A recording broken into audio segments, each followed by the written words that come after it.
Welcome back, everybody, to another episode of Comically Boston. Today is episode 71. It is June 12th, 2023. Another beautiful Monday back at you. Today, we are going to be ranking all of the Spider-Man movies. I watched all of them over the weekend. Well, except for Across the Spider-Verse, but I've seen that the following weekend. So, I have my list, my rank of all the movies, including the Spider-Verse ones, live action, animated. It's good. All 10 films, we're going to go through and rank them. But first, we got some news. We're going to check in on the box office real quick. Highest grossing films at the worldwide box office in 2023. Super Mario leads the way with $1.31 billion. At the bottom of the list, Across the Spider-Verse just passed $390 million. So they're probably past $400 million by this point. And, you know, that's only a week old. Congrats to Little Mermaid, $414.2 million. Those two are doing very well in the theaters currently. John Wick 4 made $428 million.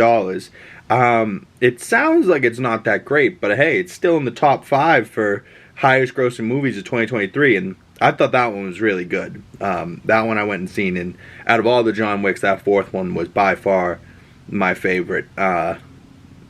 3's pretty good. 1's, obviously good. But 4, man. Some of the visuals and shit in that fourth one is great. I can't wait for that to come out.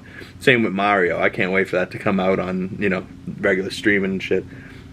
At number 4, Ant-Man 3 made $476 million. And that movie wasn't that great, but it made a bunch of money because it's still a Marvel movie.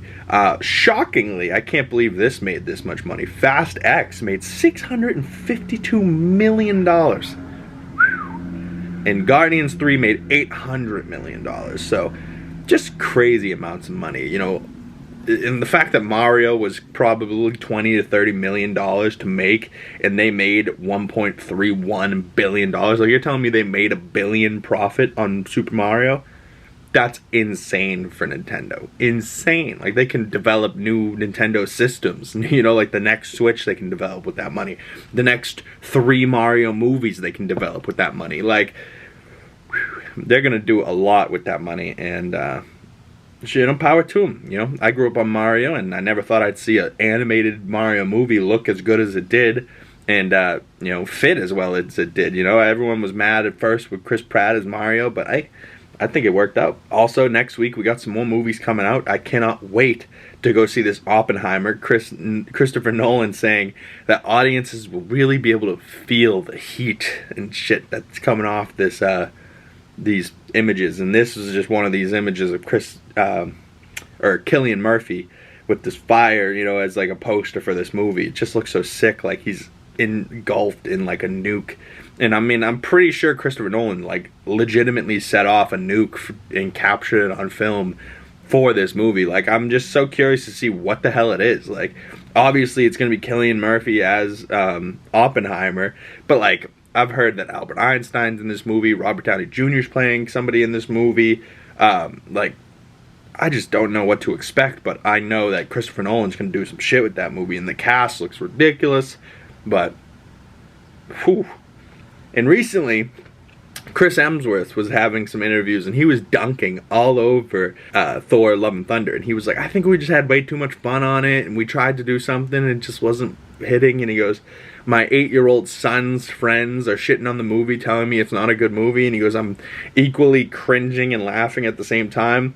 And I feel bad for Chris, because obviously that's not what they intended.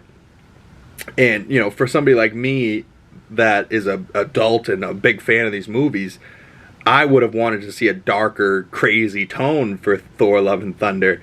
And, even if it was just called Thor the God Butcher, you got Christian Bale. You could have done some crazy stuff for that movie. I understand Taika, didn't really know how dark he wanted to take it. It's still Disney. He was probably getting plenty of producer notes from behind the scene from the higher ups at Disney going, hey, calm down a little bit, we don't need this. But at the same time, Taika's fucking hilarious, and he kind of went the route of the kids' route. His daughter was like, what is this big scary monster supposed to look like? He goes, I don't know, why don't you draw it? And he had his draws from shit up, and then all the monsters that the kids drew ended up being in the movie. So if I was a 6, 7, 8-year-old kid and this Thor movie came out, I probably would have ate it up and loved it. But I'm an adult. The CGI, hit or miss. The black and white stuff, hit or miss. You know, like, you either liked it or you don't. Granted, the first time I seen that movie in theaters, we had a great time. We laughed. The whole audience was geeking out. But it was like a big audience affair, like all of us. Once I seen it by myself at home watching it, and you start really thinking about this movie, it could have been something so crazy, like, and it honestly could have been like a rated R type film with gore butchering a bunch of gods. Instead, you see him kill one god, get the sword, and then he's just like this bad villain that's hunting down children and shit. Like, it doesn't make a lot of sense. That Thor: Love and Thunder's rank for me has just been slowly drifting further and further down. And I really like what Taika did with Ragnarok. And, you know, if they switch up the route and they don't let Taika direct the 5th movie, that's fine. But I do want to see a Thor a Thor 5. And even if it's called The Protector of Midgard, and it's this one, and we get an older Thor. You know, I get that we left him in love with his daughter at the end of the last one. I think they can work that in somehow, some way. But what we really want, and I think what all people want, not only is a God Butcher cut, but I don't think we're going to get it, but in that 5th movie, we need, you know, Hercules, Roy Kent versus Thor. And everyone really wants to see that, and I think that will be amazing. And Roy Kent on the big screen as Hercules, I think I need. You know, I just Ted Lasso just finished, and I'm super upset about it. So I just want more. I just want more, man. Ted Lasso was such a great show. If you guys haven't seen that, go check it out. But we're going to move on now to my Spider-Man ranking from best to worst. Here are all of the Spider-Man movies. In 2002, when I was at the ripe age of 3 years old, Spider-Man 1 came out, and I loved it. I ate this shit up as a kid. Spider-Man 1, Spider-Man 2 in 2004, Spider-Man 3 with Tobey Maguire in 2007. By this time, I'm 8 years old. I definitely saw the 3rd one in theaters. I don't know if I saw the first 2 in theaters, but I definitely watched the first 2 on VHS at home and loved them. And then there was a period of time between 2012 and 2018 where I did not see any of these movies in theaters. And I have no idea how I missed them, but I somehow did. But Amazing Spider-Man 1 with Andrew Garfield, 2012. 2014, Amazing Spider-Man 2. In 2017, Spider-Man Homecoming, just 1 year later. Spider-Man Into the Spider-Verse, 2018. Spider-Man Far From Home, Tom Holland's second film, in 2019. Spider-Man No Way Home in 2021, and then in 2023, Across the Spider-Verse. Whew. That one's really good.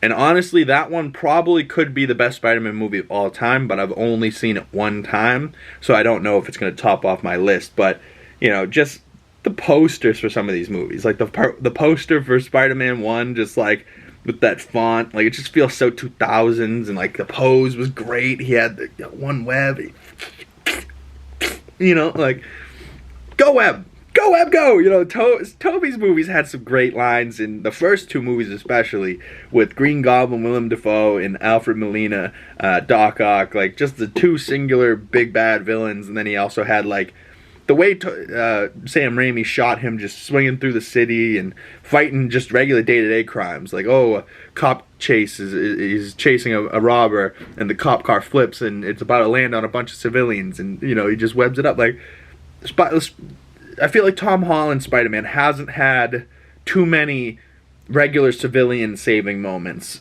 while also fighting big battles. Like, Tobey had all these big moments, you know what I mean? Like, the train moment in the second one, you know, like in the first one, he saves he has to make a choice, save the people or MJ. He makes a choice to save them both. He saves MJ and the people.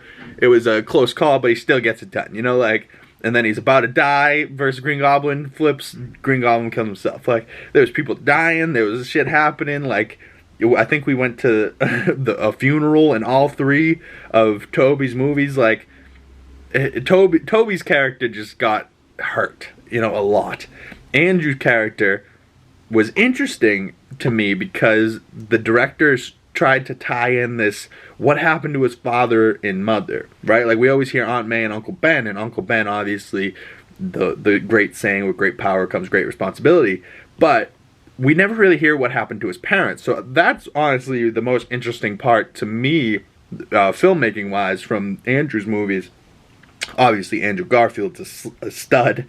He kills it. And at the time, a lot of people didn't like him. But after the fact, especially after No Way Home, I honestly really like those movies. You know, they're not great. The second one, particularly, I'm not a huge fan of. But there is still good moments in it. You know, like, I'm not saying they're bad movies in any way, sense, or form. Just not, some of them aren't as good as the other ones. You know, some of them I'm obsessed with. Like Spider-Man Homecoming. Every time I've seen it, I've liked it. You know, Michael Keaton kills it. This movie has so much going on for it. Tony Stark's in it, so it ties perfectly with the Iron Man and everything that we built before Spider-Man showed up. You can see Avengers Tower and the title here in the background.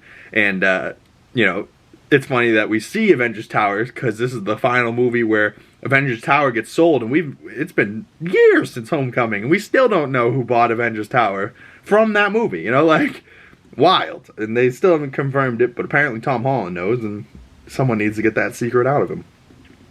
But for Tom Holland wise, I mean, Far From Home was really good. We finally get a Spider-Man not in really New York, still being Spider-Man, you know, in London. That was good shit. And then No Way Home was awesome. You know, like, just this scene alone, if you guys know the movie, you know, he's sitting there, he gets the giant J. Jonah Jameson, like, billboard talking shit, it's raining on him. A big sad scene just happened right before this. You can see murderer up on the sign there. Like, he's just public enemy number one. Like, he's just, he just goes through it in this movie. And the only way to get him, you know, finally through his biggest problems and from fucking up the world like he did because of Doctor Strange, you know, like, he has to get himself out of trouble, and the only way to really get Peter out of trouble is he needs two other Peters, and they all do the pointing meme, you know. Like, it's just funny, you know. Like, this movie's so good, and it culminates all of the Spider-Man movies. Like, all of the Spider-Man movies before this make this movie the best one, in my opinion. So at number one in my ranking system, we have Spider-Man No Way Home, and we shall go through the list here. Also, go check me out on Letterboxd. You can see at the top here, Cam Carmichael. That is my regular name. People call me Big Cam. That's me on YouTube. You can check me out on Instagram at ComicallyBoston. That's my second Instagram. There's also at BigCam12 if you want to follow that one. But I'm trying to make my YouTube, Instagram kind of seamlessly. I'm not very good at social media, so get at me in the comments and tell me to post more. But the ranking goes like this. My favorite Spider-Man movies in order on Letterboxd. The link will be down in the description below if you want to go check out the reviews for each of these movies and the score I gave them. But this is the ranked list in order. Number 1, No Way Home. Number 2, Across the Spider-Verse. Honestly, those two could probably switch. Across the Spider-Verse might be my favorite one, but like I said at the beginning of the video, I've only seen it once so far. I was gonna go see it over the weekend, but it was raining. I was with the puppy. Felt like just chilling and watching the rest of these Spider-Man movies. So, number 2 is Across the Spider-Verse. Number 3 is Into the Spider-Verse. Number 4 is Spider-Man 1, Tobey Maguire. And then number 5 is Spider-Man Homecoming. Number 6, you get Spider-Man 2 coming in hot with Doc Ock. Number 7, you get Far From Home. Number 8, you get Andrew Garfield's Amazing Spider-Man. And then 9 and 10 here, I feel like I gotta defend a little bit, because I still really like these movies. 9 a little bit more than 10. But both of these movies did something that they took big swings and big attempts, and there's things I like and there's things I didn't like. Number 9, Spider-Man 3, Tobey Maguire's third Spider-Man, was good. But there's something about the third act Sandman. You know, like the first 2 act Sandman where he's like a sand cloud and we see him become Sandman, that's all good. But when he becomes the giant ball and it's like he's just got this weird morphed head, like I get he's supposed to be this big giant sand creature, but I don't know how I would have made it look better because I'm not a VFX artist or anything like that. But personally, it just kind of, even back when I saw it in 2007 or whenever it came out, it just didn't hit the way it probably was intended. In theaters, you know, as a kid with nothing else to expect, I still enjoyed it. I was like, whoa, Sandman's fucking up Spider-Man, Venom's a bad dude. But after the fact, years later, and I'm looking back at this movie, Topher Grace Venom Topher Grace, Eddie Brock. It didn't really work for me. And then in Spider-Man 2, Green Goblin didn't really work for me. You know, Norman's weird disease kind of I bought into, but Harry Osborn I didn't really buy into too much. He just wasn't very good. I didn't really like. And Electro had great sound design. You know, you know, like, the movie had great sound design. There's some visuals in that movie that are fantastic. But same with the first one. There's visuals that are good. The second one, especially though, the sound design's really good. And there's some scenes that I really like. And I like some of the choices that they made. Like Gwen dying in the second one. A lot of people hate that. I love Emma Stone, Gwen Stacy, far more than Bryce Dallas Howard, Gwen Stacy. But hey, to each his own. But Emma Stone, fantastic in the role. But they were like, what would really hurt this Spider-Man? Let him die. In the first one, he's not able to save her dad, Captain Stacy, you know, Dennis Leary, and we didn't get to see, you know, Andrew fulfill his trilogy. Even now, you know, years later, I actually like Andrew's Spider-Man. In the time, I don't think I really liked it. 2012, 2014, I just don't think it was the right time for it. They were taking a lot of big swings. But after No Way Home, you know, we go back and watch these Andrew movies, and Andrew teases more of like a dark future for the character in No Way Home. And you're like, damn, Spider-Man stops pulling his punches, and he's not even wearing the Venom suit. He just gets angry. You know, like, oh yeah, like, I want to see an Andrew third movie. Like, if we get an Amazing Spider-Man 3, all these years later, we fill in the gap, like, we see him not pulling his punches and then have to work his way back to like becoming a good man and a good Spider-Man. He's thinking about Toby and Tom. You know, he's thinking about his other friends, his other Peters. Maybe he gets dragged back into Secret Invasion or Secret Wars or something.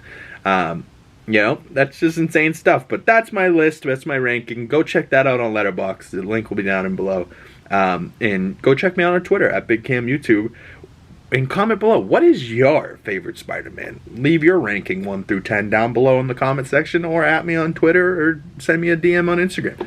I'm very curious on what your favorite Spider-Man is, but also comment below, what is your favorite superhero movie? I'm currently rewatching the Marvel stuff. I'm getting into that. I watched Captain America 1 last night. Another great movie. Love me some Captain America. And now I'm on to Captain Marvel, where I got halfway in and then I fell asleep. But either way, that movie has Skrulls, which is going to be a big thing in Secret Invasion, and then that will lead into the Marvel's movie, the second Captain Marvel movie. But, you know, I wasn't excited for that movie, but after Secret Invasion and kind of getting more close to that, that's coming out next week or 2 weeks from now, and can't wait for that. So stay tuned for the Secret Invasion content. Comment below, do your thing. Follow my links in the description below. Subscribe if you're new. Hit that like button. Hit that bell if you don't want to miss any future videos. I'm Big Cam. I'll see you guys in the next one. Goodbye. It's you? No, it's you. It's him. He's over there. No, it's him. He's over there.